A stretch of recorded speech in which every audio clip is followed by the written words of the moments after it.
US President Joe Biden is considering giving the Ukrainians cluster munitions in their continuing war against Russia, a weapon that has been banned by plenty of American allies. It's a nasty type of bomb. Once launched, it opens in the air, releasing smaller fragments to wreak destruction on multiple targets at once. The obvious issue: unintended civilian casualties. Former US Ambassador to Ukraine had this to say when asked whether or not his president should hand them over. In order to support the Ukrainians as they push the Russians out, we need to provide this ammunition. But what about the fact, as I said, that other countries, including allies of the U.S., have banned these weapons, saying that they indiscriminately cause the death of civilians? They caused the death of Russian soldiers in the first instance. They've already used these weapons. The Russians are at their backs to the wall. It raises a very interesting point, doesn't it? The moral aspect of fighting wars. Well, Russia's using them, and they are the illegal invaders. So why shouldn't Ukraine be able to as well? How do you fight a war against a country that's able to use much more powerful and effective weapons, especially if they're illegal, banned, or even just frowned upon? How do you win a war against a country that has no moral compass nor respect for the rule of law?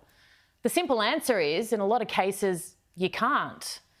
I bet there's plenty of Australian veterans watching this right now and thinking about their own experience in Iraq and Afghanistan, where we, as a country, sent them in to fight against an enemy who, just like Russia, didn't follow any rules.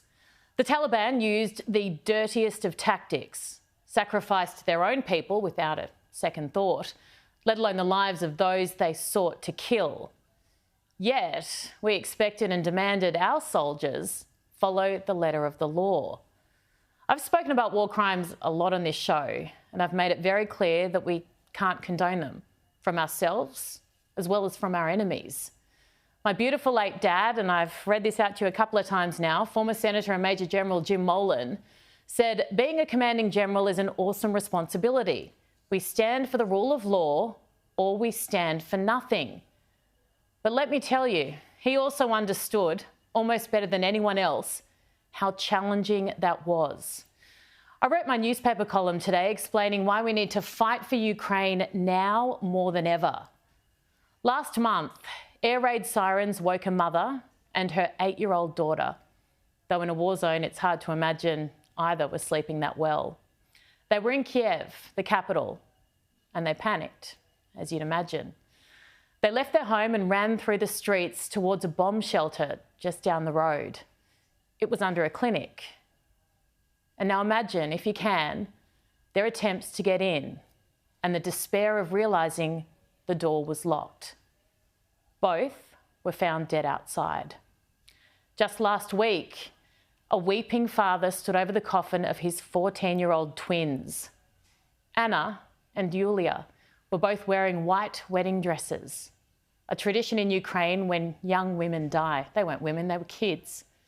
They were killed by another Russian bomb. Imagine, as a parent, the desperate attempt to protect your child, knowing full well that the prevailing danger extends beyond any control you have over the situation.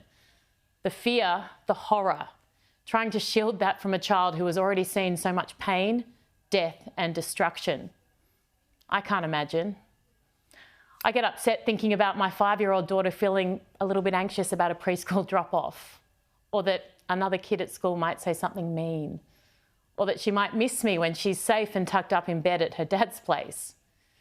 Imagine the fears you have now about your children, and then imagine, if you're able, those fears including your innocent little child being blown off the face of this earth by a Russian bomb.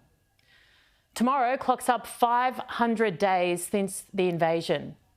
Opposition leader Peter Dutton, along with Senator James Paterson and Andrew Hastie, have given me their official statement to mark this before it's released publicly at 10:30 tonight.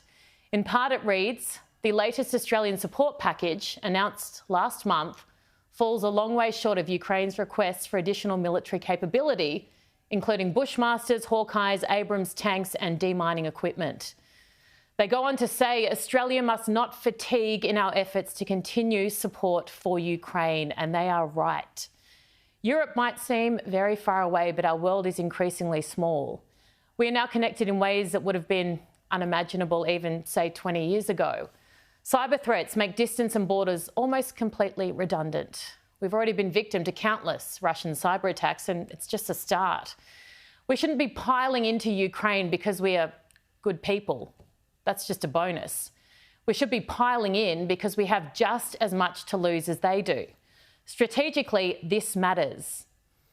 Only the very naive, foolish or absurd would believe the horrors in Europe could never happen to us here in Australia. The geopolitical world in which we live is unstable and every step is fraught with danger. Remember how quickly rumours of a Russian invasion, remember, turned into a full-scale war. We aren't immune.